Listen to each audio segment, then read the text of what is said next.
और यह एक बहुत बड़े संयोग की बात है। पूरी स्मृति तो हमको नहीं है, लेकिन शायद 30-35 वर्ष के बाद ऐसा संयोग आया होगा कि जो छठ तिला और मकर संक्रांति दोनों एक ही तिथि पर पड़ रही है। ऐसे कई कई दुर्लभ योग उस दिन पड़ रहे हैं। इसलिए इस बार की जो मकर संक्रांति है और छठ तिला है, ये विशेष पुण्य प्रदा है। लोगों का प्रश्न है कि महाराज संक्रांति को हम लोग अन्नदान करते हैं, अब क्या करेंगे, अन्नदान कैसे करेंगे, क्योंकि एकादशी है। तो अन्नदान के प्रतीक के रूप में तिल दान करें उस दिन, और जो अन्नदान करना है उस अन्न का संकल्प करके रख लें और दूसरे दिन द्वादशी आने पर अन्नदान करें। भोज भंडारा भी कराना हो तो द्वादशी को ही करावें, ऐसा है। 14 जनवरी को मध्याह्न में लगभग 3:13 से मकर संक्रांति का पुण्यकाल आरंभ होगा, जो सूर्यास्त होने तक चलेगा। वैसे संक्रांति में भी विशेष रूप में मकर संक्रांति के अवसर पर समुद्र स्नान की बड़ी महिमा है। संभव हो तो तापी सिंधु संगम में, और उतना संभव न हो तो केवल समुद्र स्नान करना बहुत ही पुण्यप्रद है, ऐसा समझना चाहिए। छठ तिला में 6 प्रकार से तिल का उपयोग किया जाता है। छठ तिला पापनाशनी, छठ तिला एकादशी संपूर्ण पापों का नाश करने वाली है।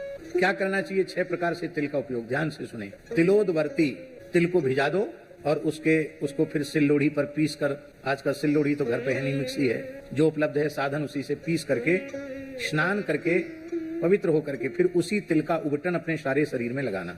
उस उबटन के 3 भाग करना, एक भाग मस्तक से लेके वक्षस्थल तक लगाना, दूसरा भाग हाथ धो करके फिर नाभि से लेके कमर तक लगाना, तीसरा भाग पैरों पर लगाना। फिर किसी पवित्र तीर्थ में गोता लगाना।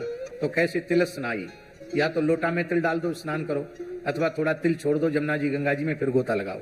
तिल स्नाई, तिल होता, तिल का ही हवन करना। और तिलोदकी, तिल हाथ में लेकर के पितरों का तर्पण आदि करना, तिल से ही तर्पण करना। देवर्षि पितृ तर्पण तिल से ही करना। यद्यपि तर्पण में तिल की अनिवार्यता है, लेकिन छठ तिला को विशेष रूप में। तिल भूख, तिल का ही भोजन करना, तिल खाना। यद्यपि तिल सप्त धान्य में आते हैं, लेकिन चूंकि एकादशी का नाम ही छठ तिला है, इसलिए उस दिन व्रत में तिल ग्राह्य है। अन्य एकादशियों पर तिल ग्राह्य नहीं है व्रत में, किंतु केवल छठ तिला एकादशी पर तिल खाया जाना चाहिए।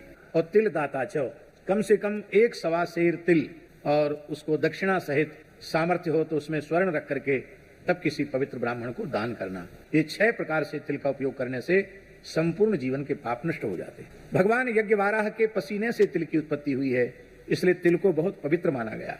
जब सूर्य मकर राशि में प्रवेश करते हैं और 1 मास तक मकर राशि में रहते हैं, प्रतिदिन तिल का उबटन लगाकर स्नान करना चाहिए। इतने से ही वह वैकुंठ का अधिकारी हो जाता है, इतना पवित्र होता है तिल। ऐसा भी पुराणों में लिखा है, कोई अत्यंत निर्धन व्यक्ति वो तिल भी न जुटा सकता हो तो क्या करे, बोले जब तक सूर्य मकर राशि में है तिल तिल कहकर स्नान कर ले तो भी वो मुक्त हो जाए।